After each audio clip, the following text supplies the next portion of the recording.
Inter Milan are a fraud. When you think of anti-football teams, you generally think of Getafe and Atletico Madrid. But what if I told you there's a team that is much more anti-football? A team that will park the bus even on big Champions League game nights and fluke a goal or two via a set piece. Yes, some of the goals are pleasant on the eye, but the majority of their goals come from headers. This is not due to skill, however, as Inter Milan have many tall players, much taller than their opponents, giving them a physical advantage. Most of the team's wins come as a surprise when you watch the entire game. They don't deserve to score. They just do, against the run of play. The perfect example of this is the first leg semi-final against Barcelona, the same game where Lamine Yamal sent DeMarco to another stratosphere time and time again, and with such ease. What happened to having the best defensive strategy?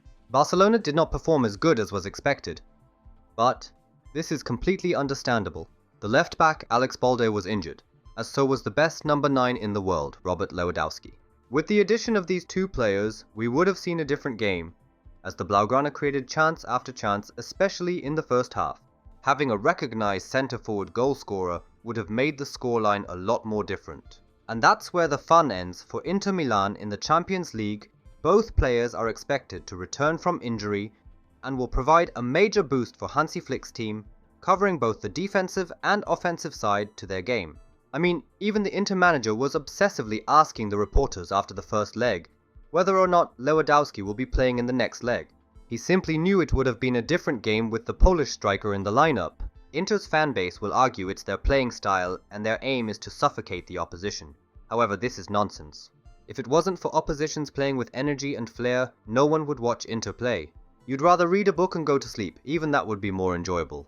It doesn't help when you have one of the most overrated strikers in Lautaro Martinez. Yes, he is an out-and-out goalscorer, but only after he misses open nets and several one-on-ones. It seems as though Martinez will only score after receiving a handful of clear-cut goal-scoring opportunities. But no one really seems to notice this. In a world full of robotic players, Inter Milan leads the table.